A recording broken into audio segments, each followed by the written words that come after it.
저는 오늘 죄의 시작과 구원 약속이라는 제목으로 말씀을 전하고자 합니다. 어떤 목사님은 성경 66권 중에 가장 중요한 진리를 담고 있는 책을 한 권 뽑으라면 자신은 창세기라고 생각한다고 하였습니다. 왜냐하면 창세기는 천지창조와 더불어 인류의 시작, 그리고 어떻게 죄가 세상에 들어오기 시작했는지 알려주는 귀한 말씀이기 때문입니다. 창세기 1장에서는 천지창조의 내력이 기록되어 있고, 창세기 2장에서는 에덴 동산을 창설하시고 사람에게 그곳을 경작하며 다스리도록 하셨습니다. 그러나 그곳에는 단 하나의 규칙이 있었습니다. 창세기 2장 17절 말씀입니다. 선악을 알게 하는 나무의 열매는 먹지 말라. 내가 먹는 날에는 반드시 죽으리라. 지금 천지창조가 이루어지고 에덴 동산에서 인생을 시작하는 아담에게 죽음이라는 말은 너무 가혹한 말입니다. 제가 인천에서 사역할 때 토요일에 딸의 혼인식을 마치고 주일에 교회에 나오신 권사님이 기분이 몹시 상하셨습니다. 이유를 들어보니 어떤 장로님이 축의금 봉투가 아닌 부의금 봉투에 돈을 넣어서 보냈다는 것입니다. 이처럼 결혼식이나 돌잔치에 가서 죽음을 운운하는 것은 전혀 어울리지 않는, 한마디로 생뚱맞은 돌발 행동입니다. 그런데 하나님은 그럼에도 불구하고 아담에게 분명히 말씀하십니다. 에덴 동산의 주인은 너이지만 동산 중앙에 위치한 선악을 알게 하는 나무의 열매는 먹지 말라. 그것을 먹는 날에는 반드시 죽으리라. 하나님께서 이 말씀을 하시는 이유는 에덴 동산은 창조의 분위기에 도취해서 마음껏 죄짓고 살아도 되는 것이 아니라는 것을 분명히 하시기 위함입니다. 절대 권력은 절대 부패한다라는 말이 있습니다. 이 말은 한 사람에게 절대적인 권력, 즉 자기가 하고 싶은 것은 무엇이든지 할 수 있는 권한을 주면 반드시 엇나가게 되어 있다는 말입니다. 아담은 무죄한 상태로 태어났지만 얼마든지 선을 행할 수도 있고 죄를 지을 수도 있는 존재로 창조되었기에 아담에게 선악을 알게 하는 나무는 아담이 자신의 한계를 인식하고 범죄하지 않도록 하나님께서 고안한 안전장치였습니다. 하나님은 아담에게 이 명령을 내리신 후에 아담을 위해 하와를 창조하셨습니다.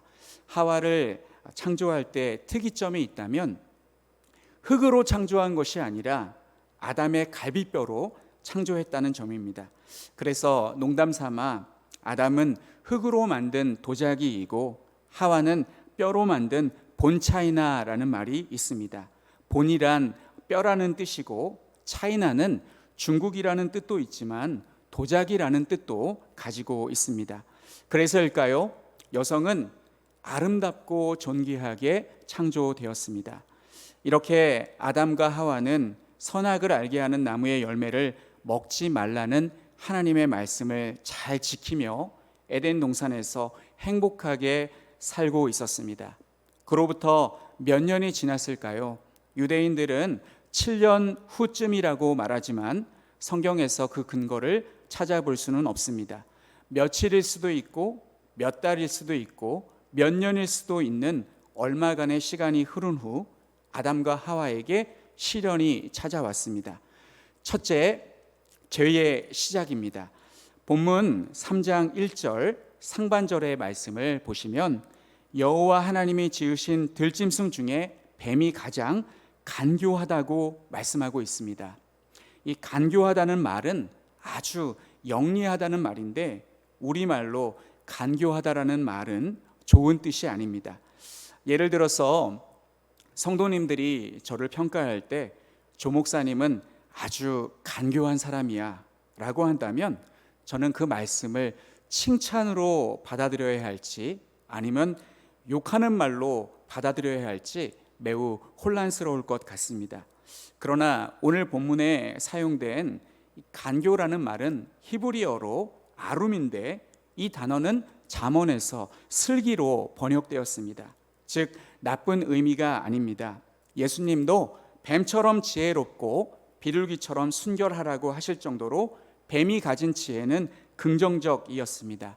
결정적으로 이 간교라는 말이 나쁜 뜻일 수 없는 이유는 하나님께서 피조물을 창조하실 때 모든 것을 보시기에 심히 좋게 창조하셨기 때문입니다.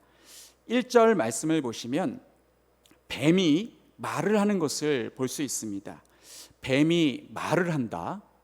성도 여러분은 동물이 말을 하는 것을 보신 적이 있으신가요?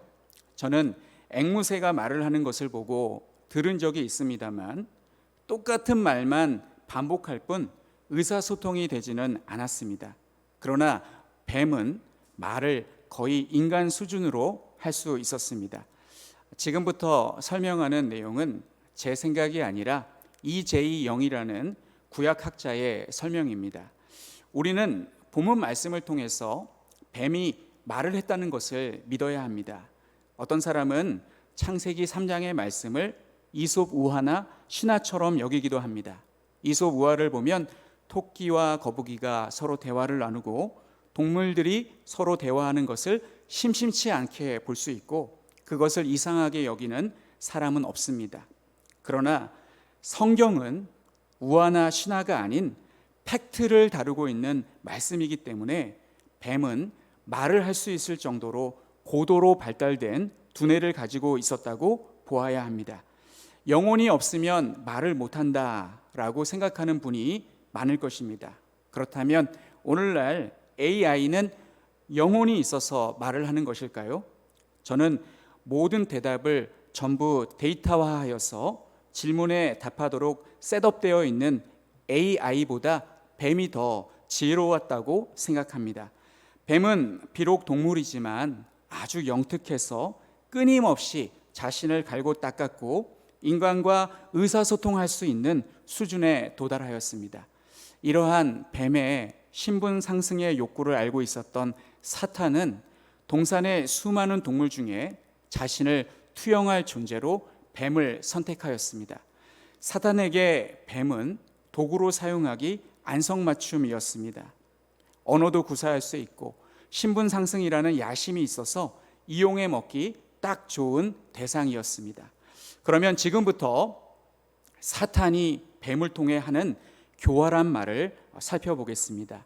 사탄은 하와가 혼자 있을 때를 기다렸습니다.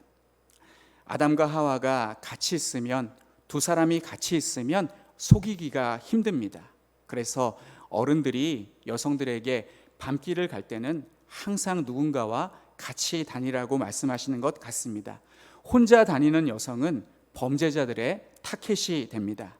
뱀의 입장에서 아담에게 접근하는 것은 실패할 확률이 높다고 판단했던 것 같습니다.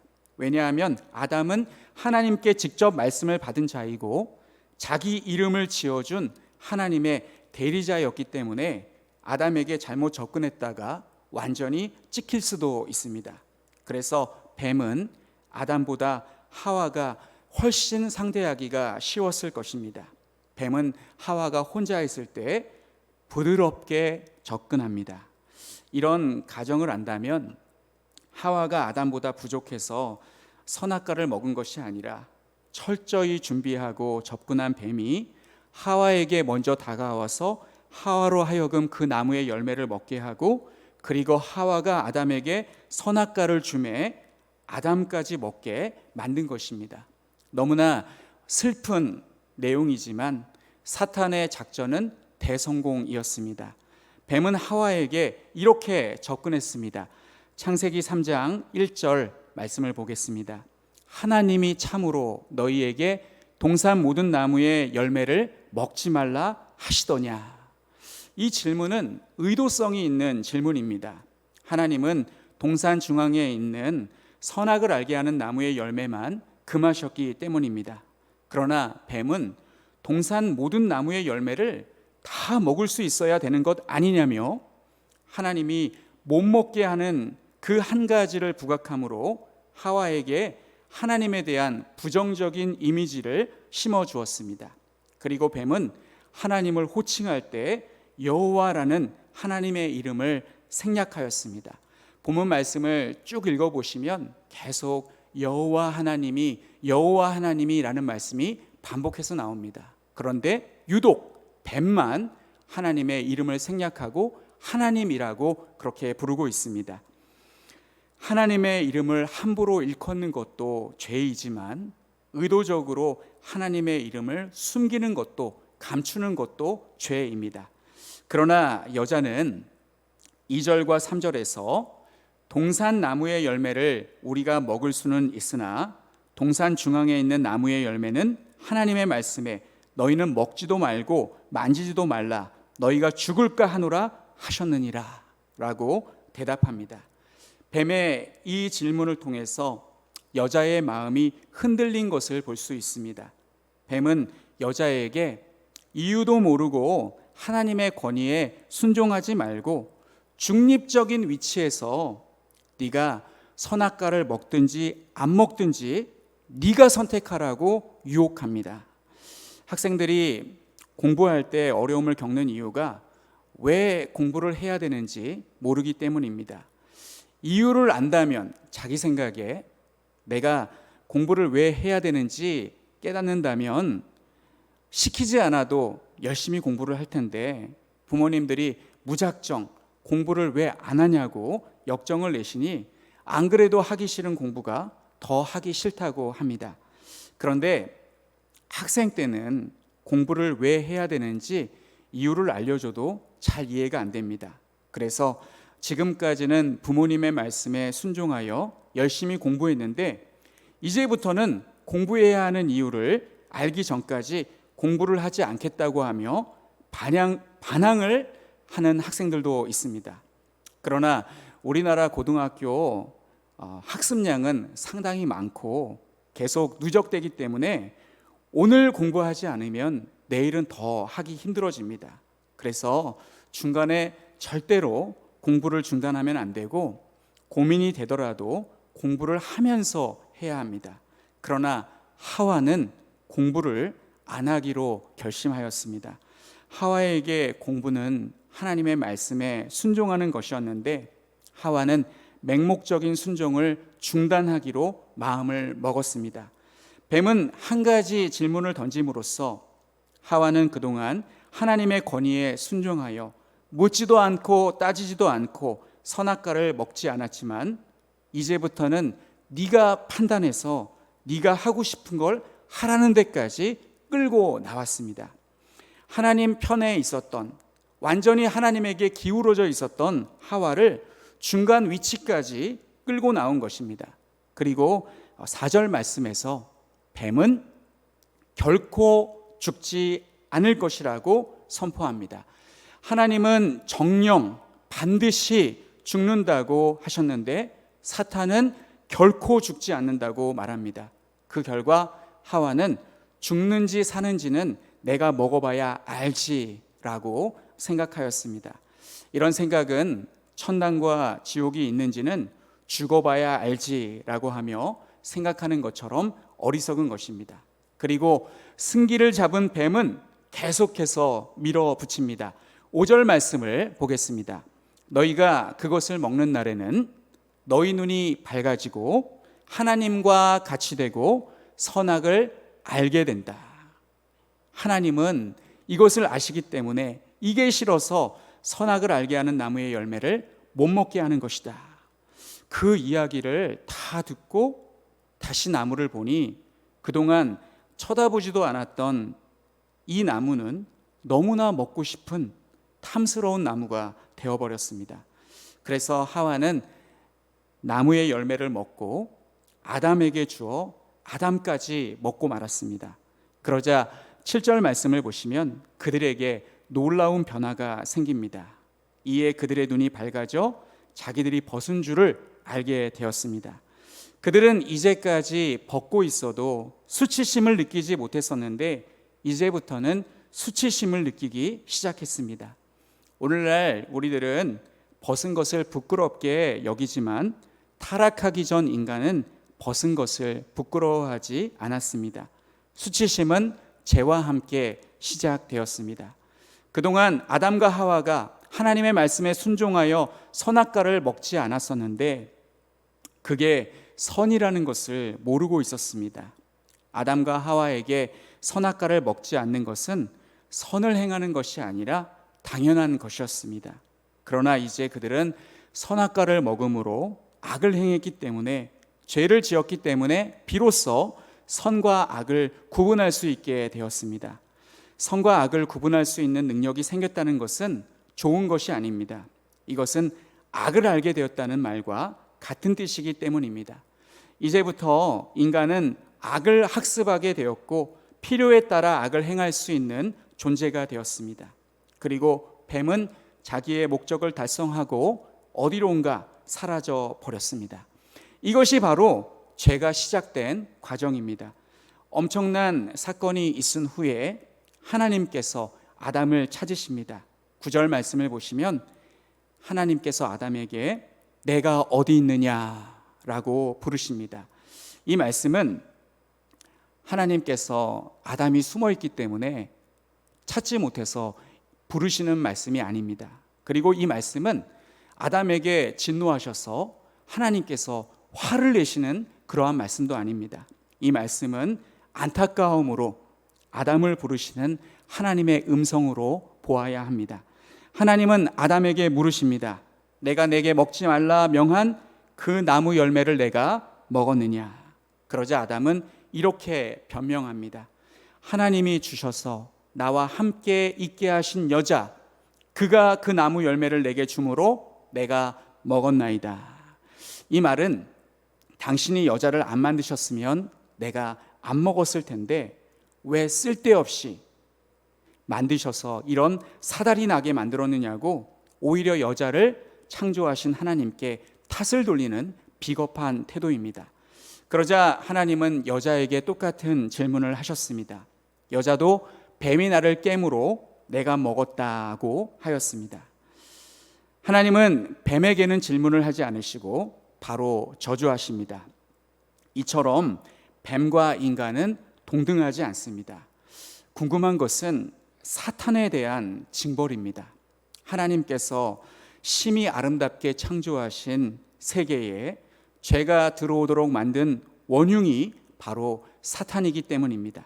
하나님은 사탄이 이 모든 사건의 원인이라는 것을 아셨지만 그에 대해서는 한마디도 말씀하지 않으십니다.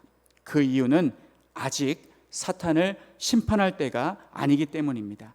하나님은 마지막 때 사탄을 심판하실 것입니다. 요한계시록 12장 9절 말씀을 보겠습니다. 큰 용이 내쫓기니 옛뱀 곧 마귀라고도 하고 사탄이라고도 하며 온 천하를 깨는 자라. 그가 땅으로 내쫓기니 그의 사자들도 그와 함께 내쫓기니라. 요한계시록 20장 2절 말씀입니다. 용을 잡으니 곧 옛뱀이요 마귀요 사탄이라. 잡아서 1000년 동안 결박하여. 이렇게 말씀하고 있습니다.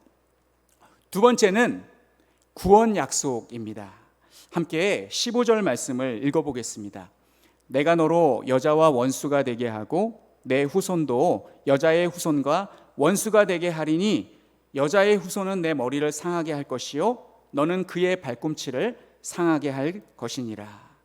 15절 말씀은 장차 사탄을 심판하시겠다는 메시지임과 동시에 하나님께서 구원을 약속하시는 말씀입니다.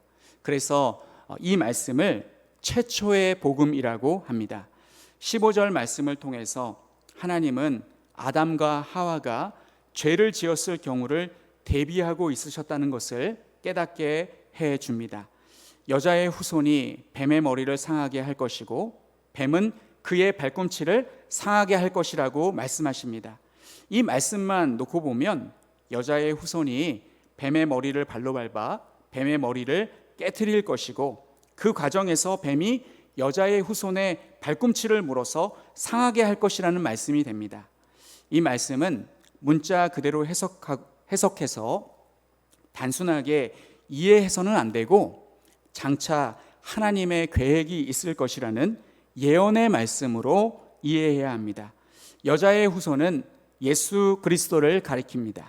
예수님께서 처녀의 몸에서 잉태하신 이유가 바로 이 말씀 때문입니다. 때가 참에 예수님께서 여자의 후손으로 이 땅에 오셨습니다. 예수님께서 오시자 사탄이 활개치는 이 땅에 하나님의 나라가 시작되었습니다. 사탄이 보기에 예수님은 눈에 가시 같은 존재였습니다. 그래서 사탄은 예수님을 반드시 죽여야만 했습니다.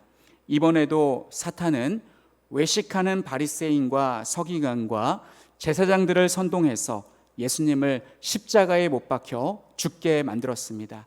이 과정에서 예수님의 제자인 가룟 유다도 사탄에게 이용을 당했습니다. 이것이 바로 뱀이 여자의 후손의 발꿈치를 무는 것입니다. 이때까지 사탄의 계획대로 모든 것이 되는 것처럼 보였습니다. 사탄이 승리하고 예수님이 패배하는 것처럼 보였습니다. 그러나 여기서 놀라운 반전이 일어납니다. 예수님께서 십자가에서 죽으시며 인간의 모든 죄를 대속해 버리셨습니다. 그리고 예수님께서 3일 만에 부활하심으로 사탄의 권세인 죽음의 권세를 완전히 없애버리셨습니다. 이것이 뱀의 머리를 상하게 하신다는 예언의 성취입니다. 이것으로 오늘 본문에서 말씀하고 있는 죄의 시작과 구원 약속에 대해서 우리가 살펴보았습니다.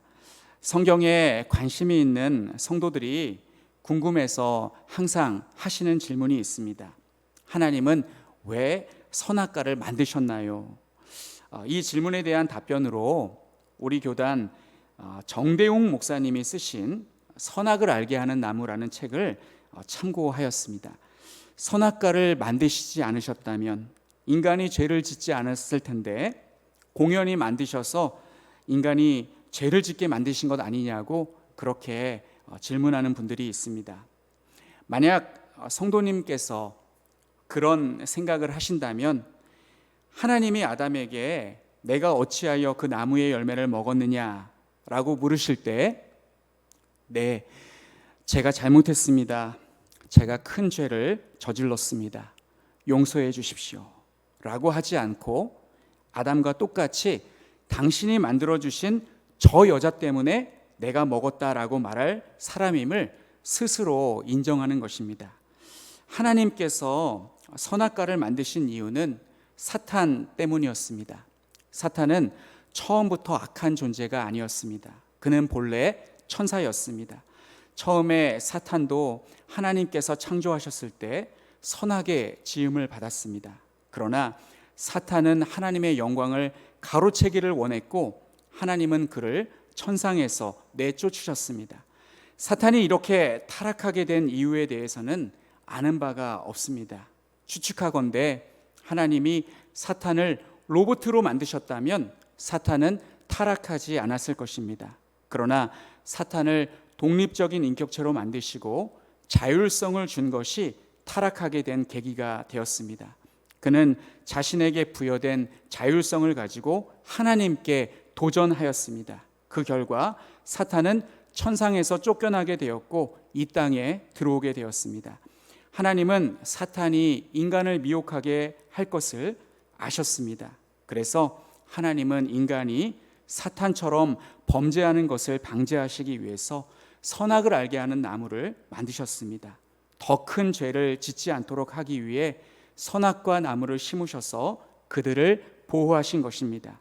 사탄의 유혹에도 불구하고 끝까지 선악과를 먹지 않았다면 그들은 의인으로 인정받아 영원한 하나님의 나라의 백성이 될 수 있었겠지만 결과는 사탄의 유혹에 넘어가 선악과를 먹고 죄인이 되었습니다. 그러나 하나님은 이 죄를 그의 아들 예수 그리스도를 통해서 용서해 주셨습니다. 그 결과 우리는 예수님을 믿음으로 타락하기 전 아담과 하와의 지위를 회복하였습니다.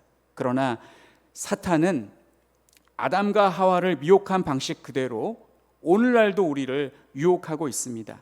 그래서 우리는 뱀의 말을 분별할 수 있어야 합니다. 성경을 보시면 암논이 누이 다말을 범하는 말씀이 나옵니다. 암논은 다말을 얼마나 좋아했었는지 상사병에 걸릴 정도였습니다.